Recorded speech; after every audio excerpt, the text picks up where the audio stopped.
जय हिंद दोस्तों। स्वागत है आप सबका अपने चैनल स्कूलिंग एजुकेशन पे। दोस्तों मैं बलराम कुमार, मेरे साथ आप लोग सी टेट जनवरी 2024 की प्रिपरेशन कर रहे हैं। दोस्तों आज हम लोग दिसंबर 2018 में हुए पेपर 2 का हम लोग ज्योग्राफी का एसएसटी ज्योग्राफी का प्रीवियस ईयर क्वेश्चंस को हम लोग एनालाइज करने वाले हैं। दोस्तों वीडियो के अंत तक बने रहें। दोस्तों अगर चैनल पर आप नए हो तो चैनल को सब्सक्राइब कर लें, वीडियो को लाइक कर दें और जितने भी आपके फ्रेंड सर्कल है सबके साथ वीडियो को शेयर कर दें। दोस्तों वीडियो के अंत तक बने रहें।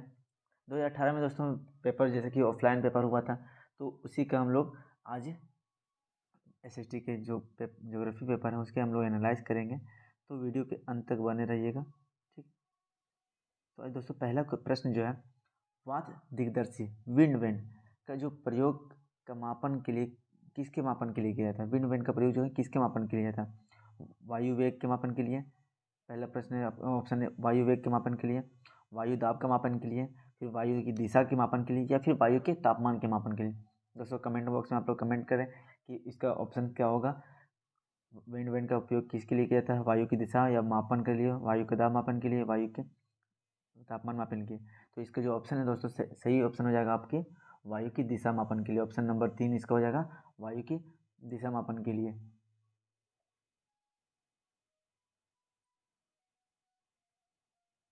जैसे देख सकते हैं दोस्तों, वायु की विंड वेन का जो प्रयोग है वो क्या मापन के लिए किया था? तो वायु की दिशा मापन के लिए विंड वेन का प्रयोग किया था। क्वेश्चन नंबर 2 है दोस्तों, वायुमंडल की निम्नलिखित में से कौन सी परत रेडियो तरंगों का संचरण में मदद करती है? रेडियो तरंग तो हम लोगों ने पढ़ा है दोस्तों, आयन मंडल जो है ये रेडियो तरंग को क्या करता है? वापस रिटर्न पृथ्वी पे सेंड करता है। तो इसमें समताप मंडल है, मध्य मंडल, बाह्य मंडल या फिर बहिर्मंडल, इसमें कौन सा हो जाएगा दोस्तों? जो आपका ऑप्शन नंबर 3 हो जाएगा आपका, सही हो जाएगा दोस्तों। वायुमंडल जो है आपका, ये इसी को हम लोग आयन मंडल के नाम से भी जाने जाते हैं। वायुमंडल की निम्नलिखित में कौन सी परत वायु रेडियो तरंगों के संचरण में मदद करता है? तो ये आपका वायुमंडल जो है आपका। बहिर्मंडल वायुमंडल जिसको हम लोग आयन मंडल के नाम से जानते हैं, यह क्या करता है? रेडियो संचरण में मदद करता है। आयन मंडल की एक और विशेषता दोस्तों, यहाँ पे हम लोग जो भी हम लोग रॉकेट जो प्रक्षेपित करते हैं भारत से, उपग्रह जो भी उपग्रह है आपके, तो वो कहाँ पे जाके बस रहता है? तो ये आयन मंडल में ही आपका क्या करता है? पृथ्वी के चक्कर लगाता है। ठीक है, क्वेश्चन नंबर 3 है दोस्तों, निम्नलिखित परतें को क्रम में आंतरिक से बाह्यतम परत में सजाएं। पृथ्वी की जो आंतरिक परत है दोस्तों, उसको जो पृथ्वी की आंतरिक परतें हैं उसको हम लोग क्या बोल रहे हैं? पृथ्वी की आंतरिक परतों को क्रम से बाह्यतम मतलब बाहर से, बाह्यतम परतों में सजाना, आंतरिक से मतलब अंदर से बाहर की ओर सजाना है। ठीक है, तो ये पृथ्वी की परतें हैं दोस्तों, तो इसको क्या करना है? अंदर से बाहर के। तो सबसे पहले अंदर में क्या होता है दोस्तों? अंदर में आंतरिक क्रोड क्या होता है? आंतरिक क्रोड, उसके ऊपर बाहरी क्रोड, उसके ऊपर मेंटल, उसके ऊपर परपट्टी। तो ये आपका क्रम है, तो इसको याद रखेंगे। इसी क्रम को अंदर से आंतरिक परत से बाहरी परत की ओर सजाने बोला। तो सबसे पहले आंतरिक क्रोड, फिर बाहरी क्रोड, फिर मेंटल, फिर परपट्टी। ऑप्शन नंबर इसका 4 हो जाएगा दोस्तों, ऑप्शन नंबर 4। ठीक है, ऑप्शन नंबर 4 इसका हो जाएगा।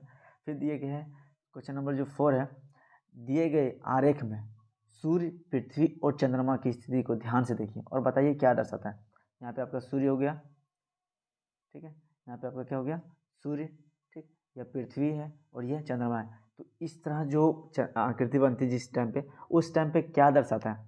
तो क्या यह सूर्य ग्रहण को दर्शाता है, या फिर चंद्र ग्रहण को दर्शाता है, या बृहत्तम ज्वार भाटा को दर्शाता है, या फिर लघु ज्वार भाटा को दर्शाता है? तो सूर्य ग्रहण और चंद्र ग्रहण क्या होता है? जब पृथ्वी, सूर्य और चंद्रमा एक सीधे में होता है तो सूर्य ग्रहण चंद्रमा ग्रहण होता है। ठीक है, इसी टाइम पे लगभग बृहद ज्वार भाटा भी आता है। तो यहाँ पे बोल रहा है कि ये जो सूर्य और ये 90 एंगल का जो बन रहा है कौन समकोण, तो इसमें कौन सी दशा होती है? तो ये ऑप्शन नंबर 4 हो जाएगा दोस्तों आपका, लघु ज्वार भाटा आता है। इस टाइम पे क्या आता है? लघु ज्वार भाटा आता है। ठीक है, ऑप्शन नंबर 4 हो जाएगा इसका आपका लघु ज्वार भाटा। क्वेश्चन नंबर 5 है दोस्तों, जब नदी मैदान में प्रवेश करती है तो यह मुड़ जाती है। क्या बोल रहे हैं? जब नदी क्या करें, जब नदी मैदान में प्रवेश करती है तो ये क्या होती है? मोड़ बनाती है, मुड़ जाती है और बड़े बड़े मोड़ बनाते हैं। जैसे पर्वतों में यहाँ से निकलती है, तो उसके बाद जब मैदानी प्रदेश में आती है तो ये ऐसे ऐसे करके क्या करती है? मोड़ बनाती है, सांप के जैसे मोड़ बनाती है। तो इसको क्या कहते हैं?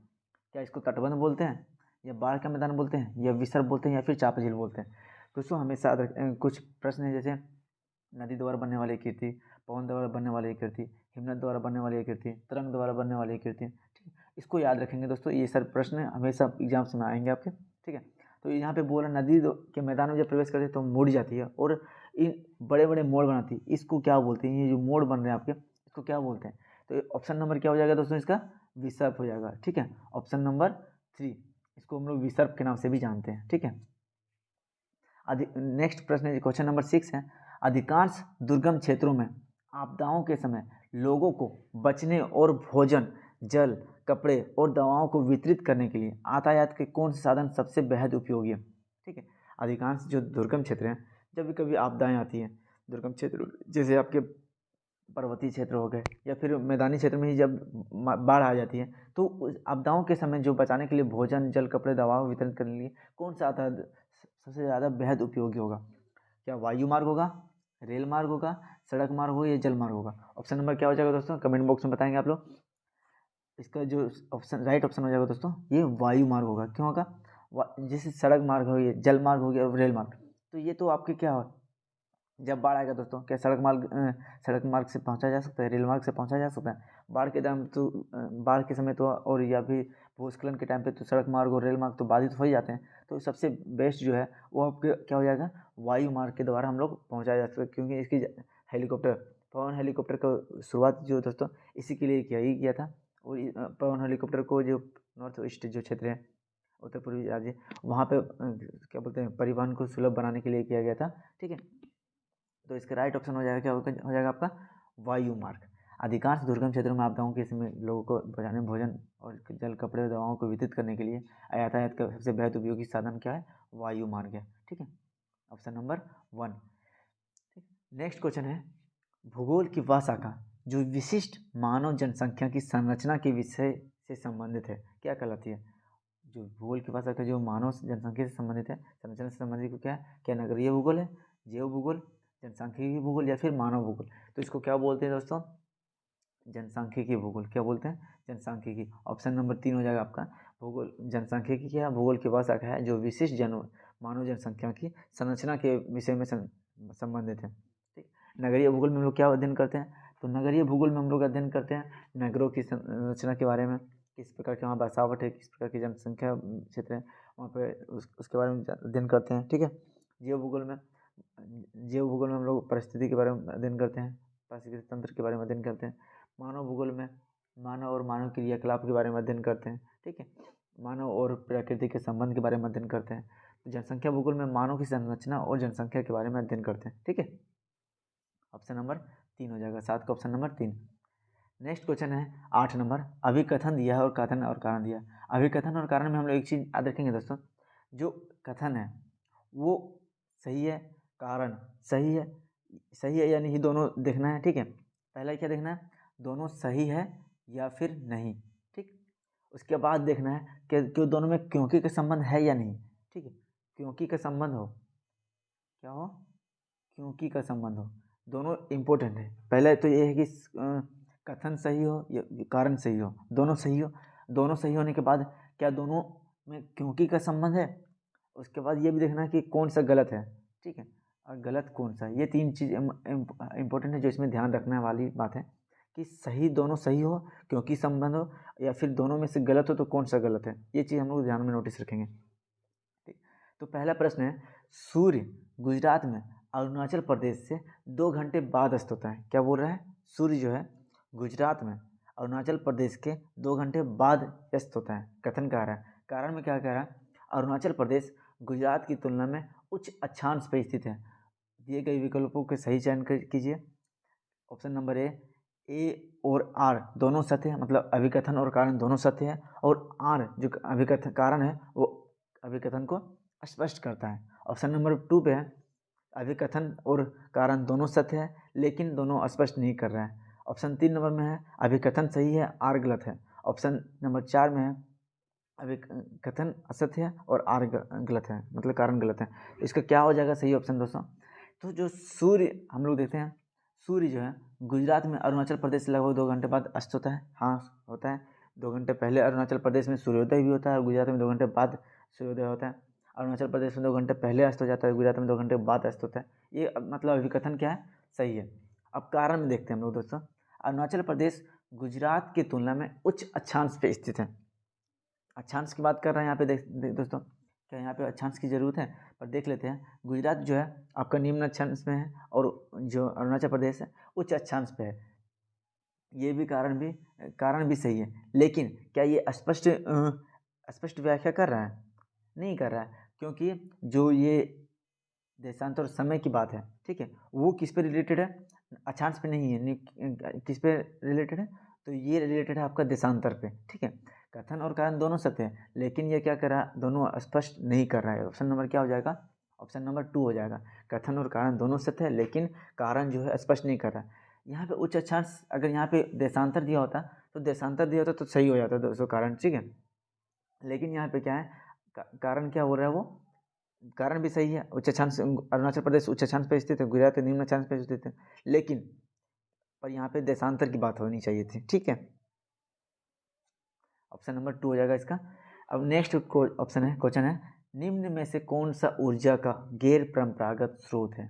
ऊर्जा का गैर परंपरागत स्रोत, अभी मैंने पिछली वीडियो में बताया था परंपरागत स्रोत और गैर परंपरागत स्रोत क्या होता है।